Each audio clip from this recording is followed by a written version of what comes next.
আসসালামু আলাইকুম ওয়া রাহমাতুল্লাহ। This is Mozammel Hossain. Welcome to our new video.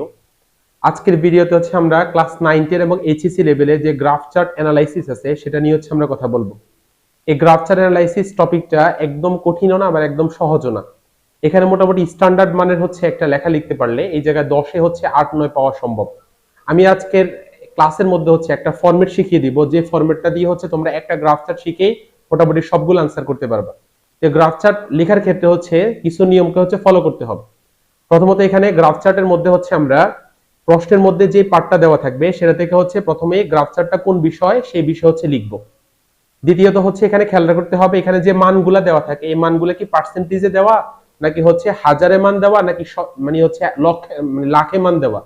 যে মানটা দেওয়া থাকে সেই অনুপাতে হচ্ছে তোমাকে আনসার লিখতে হবে, তাহলে এই বিষয়ে হচ্ছে সতর্ক থাকতে হবে। তৃতীয়ত হচ্ছে এখানে খেয়াল রাখতে হবে যে এই জায়গায় আমাদেরকে হচ্ছে গ্রাফ এবং চার্টটা খাতার মধ্যে হচ্ছে তুলতে হবে না, খাতায় না তুলেই হচ্ছে না এঁকেই হচ্ছে আমাদেরকে আনসার করতে হবে। তারপর এখানে গ্রাফ গ্রাফ লেখার ক্ষেত্রে আমাদেরকে খেয়াল রাখতে হবে যে আমরা যেন এই জায়গায় মানে ফরম্যাটটা মেনটেন করি, অতি বড় যেন না হয় আমাদের গ্রাফটা এবং একদম ছোট যেন না হয়, মোটামুটি স্ট্যান্ডার্ড ফরম্যাট থাকলে হচ্ছে এটাকে লিখতে হবে।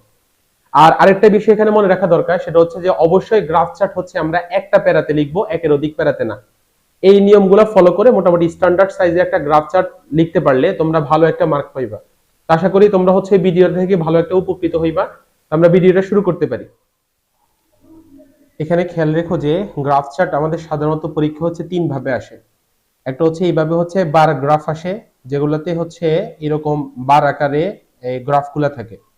দ্বিতীয়ত হচ্ছে আমাদের পরীক্ষায় কখনো কখনো হচ্ছে এরকম পাই চার্ট আকারে আসে, পাই চার্ট, যেটা হচ্ছে 360 ডিগ্রি মান ধরে হচ্ছে তারপরে বা শতভাগ হচ্ছে মান ধরে পাই চার্ট আসে।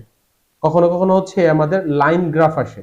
তা আমাদের অধিকাংশ সময় হচ্ছে একদম বেশিরভাগ ক্ষেত্রে আমরা পাবো এই জায়গার মধ্যে হচ্ছে প্রথম যেটা সেটা পাবো, মানে হচ্ছে বার গ্রাফ এটা।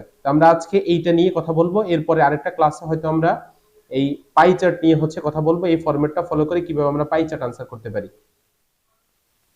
সো একটা গ্রাফ চার্ট অ্যানালাইসিসে আমরা বেসিক যে ওয়ার্ডগুলো ব্যবহার করি বা কিওয়ার্ডস অফ গ্রাফ চার্ট সেটা হলো আমরা পরিমাণ যখন লিখবো তখন সেই ক্ষেত্রে আমরা বলতে পারি দ্য রেট অথবা দ্য নাম্বার অথবা দ্য অ্যামাউন্ট।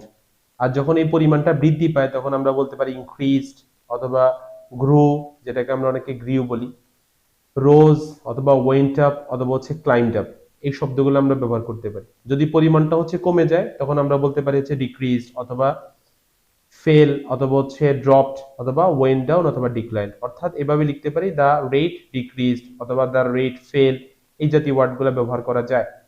যদি পরিমাণটা খুব বেশি পরিমাণে হচ্ছে মানে বেড়ে যায় অথবা কমে যায় তাহলে সেখানে আমরা বাক্যের সৌন্দর্যের জন্য এই অ্যাডভার্বগুলো অ্যাড করতে পারি সেখানে। যেমন আমরা বলতে পারি হচ্ছে দ্য রেট ইনক্রিজড, অনেক বেশি পরিমাণে যেহেতু ইনক্রিজ হয়েছে তখন বলতে পারি আমরা ড্রামাটিক্যালি অথবা সিগনিফিক্যান্টলি অথবা র্যাপিডলি অথবা শার্পলি, এই জাতীয় ওয়ার্ডগুলো ব্যবহার করা যায়।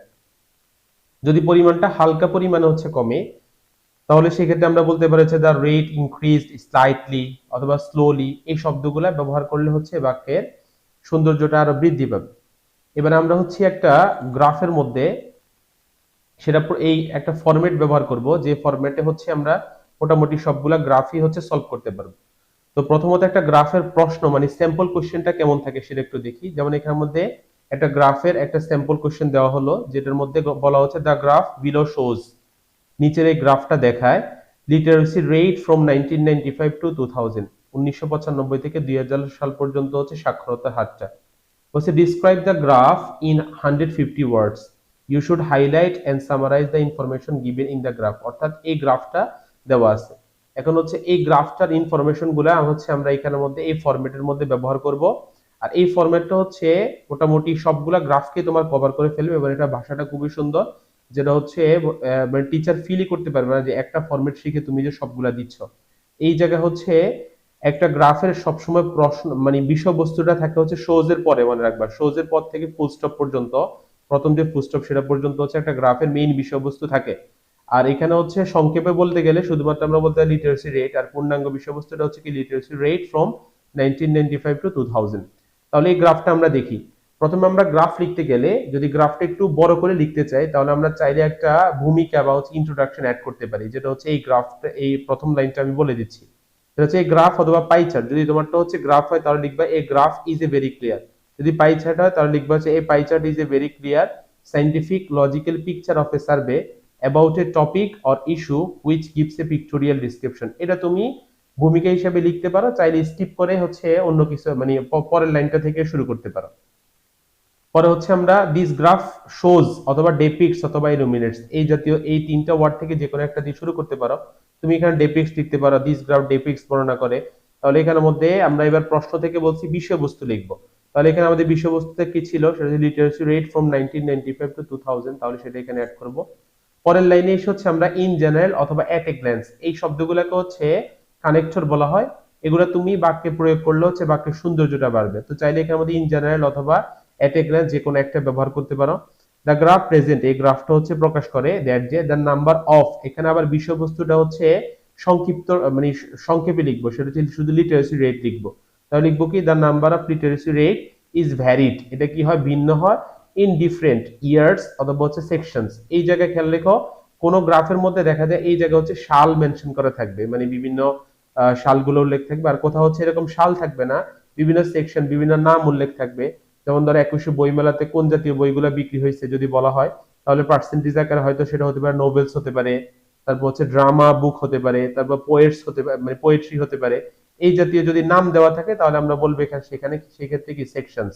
আর যদি সাল দেওয়া থাকে তাহলে লিখবো কি ইন ডিফারেন্ট ইয়ার্স।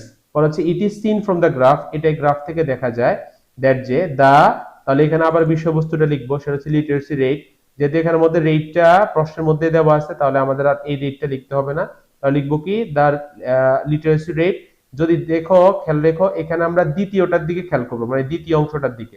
এই দ্বিতীয় অংশটা হচ্ছে যদি আমাদের প্রথম অংশটা থেকে হচ্ছে যদি বেশি হয় তাহলে আমরা এখানে রোজ লিখবো, আর যদি প্রথম অংশটা থেকে হচ্ছে কমে আসে তাহলে এখানে হচ্ছে আমরা ডিক্লাইন্ড লিখবো।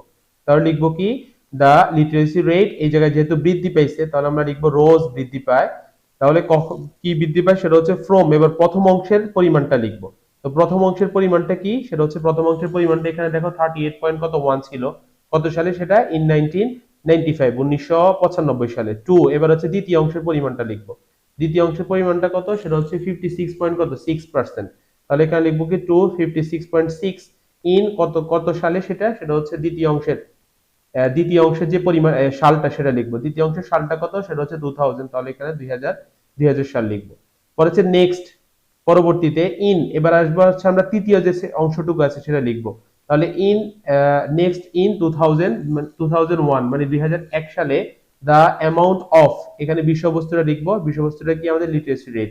তাহলে the amount of literacy rate, যদি এখানে এইটা দ্বিতীয়টার তুলনায় যদি তৃতীয়টার পরিমাণটা হচ্ছে বেশি হয় তাহলে সেই জায়গায় হচ্ছে আমরা ক্লাইম্বড আপ লিখবো, আর যদি পরিমাণটা যদি কম হয় তাহলে হচ্ছে আমরা এখানে ড্রপ ডাউন লিখবো।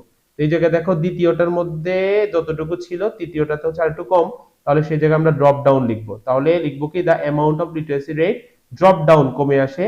তাহলে কত পার্সেন্টে কমে আসে, সেটা হচ্ছে 43 পয়েন্ট কত 2%। তাহলে এখানে সেটা লিখবো হুইচ ইজ রিমার্কেবল, যেটা হচ্ছে কি উল্লেখযোগ্য। এবার পরের অংশে এসে হচ্ছে আমরা লিখবো দেন অথবা ইট টার্ন ইনটু, এটা পরিণত হয়। এবার চতুর্থ যে অংশটুকু আছে সেটা পরিমাণটা লিখবো। ইট টার্ন ইনটু, এটা পরিণত হয় কিসে পরিণত হয়, সেটা হচ্ছে পরিমাণটা হচ্ছে কত 35, তাহলে 35%, পরিণত হয়।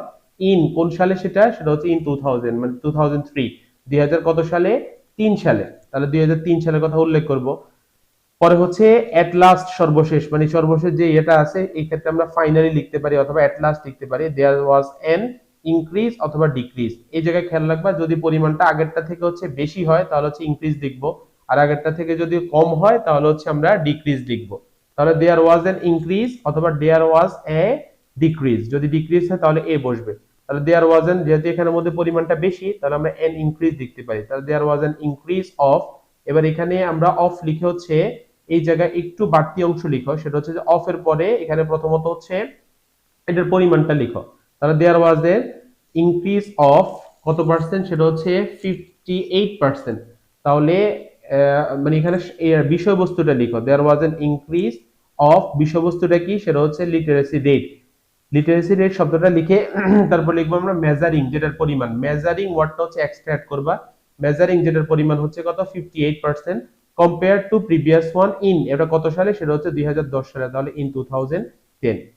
In the rest of the years, এই যে পরের যে লাইনটা এখানে লেখা আছে, এই লাইনটা হচ্ছে যদি আমাদের কখনো গ্রাফের মধ্যে এরকম 5টার চেয়েও বেশি অংশ থাকে, বেশি সাল থাকে, তাহলে সেক্ষেত্রে হচ্ছে আমরা বাকিগুলাকে এরকম আলাদা আলাদা ডিসক্রাইব না করে এক লাইনের মধ্যে লিখে দিব, কারণ এখানে বেশি পরিমাণে ডিসক্রাইব করলে বেশি মার্ক পাইবা, বিষয়টা এমন না। 5টার মতো ডিসক্রাইব করবা, বাকিগুলা শুধু সংখ্যা বা পরিমাণটা উল্লেখ করে দিবা।